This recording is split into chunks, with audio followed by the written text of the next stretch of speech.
I have 4 folders on my desk right now. I just composed them after going through what I already had. By December 24th of 2020, I would have been in need of filing an appeal, a specific appeal. I have it right here. With the Court of Criminal Appeals, the appropriate circuit. I contacted them. They gave me an inappropriate and unconstitutional process.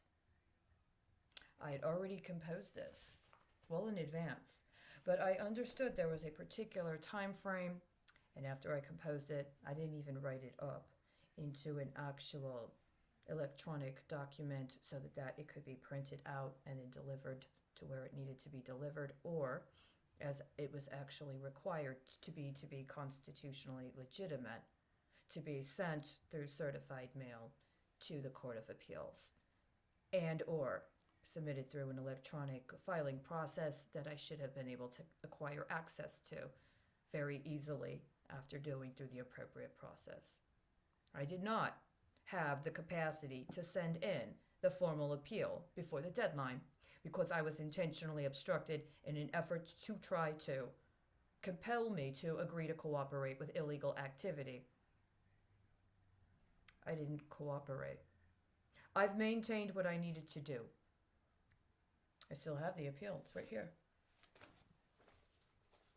Now, via some effort to try to disabuse my good faith efforts to move forward an exercise of my rights to due process, there was another situation that came up and I took action. The evening of January 8th, 2021, I called out what I understood to be at that point a court martial process that had attempted to engage me. Now, I'd already acknowledged I have 3 times requested a court martial. I've heard nothing back. But on January 11th, somebody attempted to steal information from me. Information on other work products that would have covered a nuclear security need.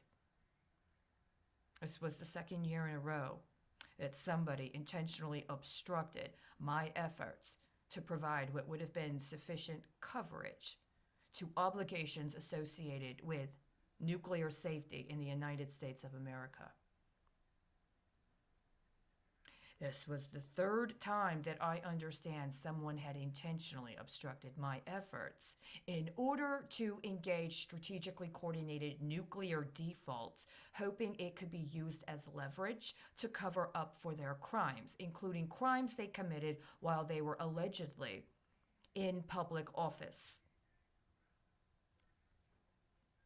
Now, on these folders here, I have reference to what I understood to be a prompting on December 17th of 2020.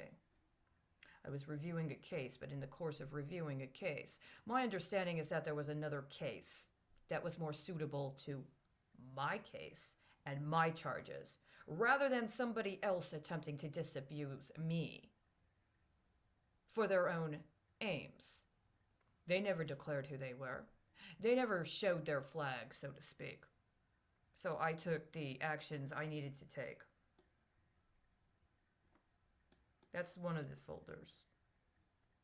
The second folder I have is 10 days, dated for 10 days after my original effort to address the court martial proceeding, including when I requested a 72-hour replevy, during which time somebody absolutely 100% engaged in illegal activity up to and including theft of what would be necessary in order to make benchmarks associated with securing nuclear facilities. On that day, it was discovered that there was another Supreme Court case that had an opinion that was written by somebody who is currently a justice of the Supreme Court, and that this case was ongoing at the time I was deployed under somebody's false authority back to the city of Chicago to be used in connection with illegal activities associated with the Strategic Petroleum Reserves drawdown in 2005 and 6. I was not aware at the time of this case. I was not aware at the time that the city of Chicago had a case before the Supreme Court of the United States that directly involved work products I had made when I was a former journalist and newspaper editor in Chicago 10 years exactly before this case opinion was delivered by the Supreme Court of the United States. I did not know that until 10 days after the engagement of that court-martial proceeding. I did my part to respond. Now, that case is in conjunction with a series of events that occurred.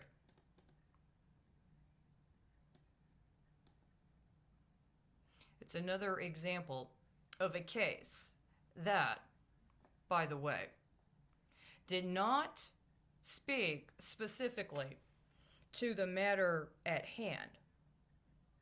It was engaged in an illegal swap. This understanding of take somebody's identity, take a composite of their identity, strip it from them while you retaliate against them, label it under false pretenses, and then give it to somebody else. Which brings us back to the day after.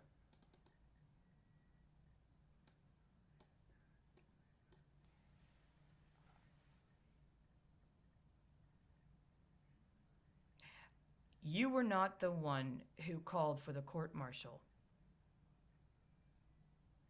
You attempted to frag a superior, and you got caught twice. Twice.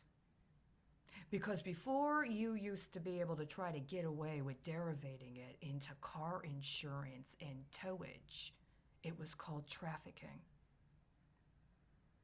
Sex trafficking, including engaging in acts of sex trafficking in order to smuggle weapons, drugs, and in this case, we're talking about uranium. We're talking about nuclear devices. We're talking about nuclear terrorism. Now, do you want to mince? Do you want to mince words? Because you swapped one out with another? Because what you did more recently was a swap out with what you actually did do in 2008? Are you concerned? Did you want to bust me down to being harassed by police on the street?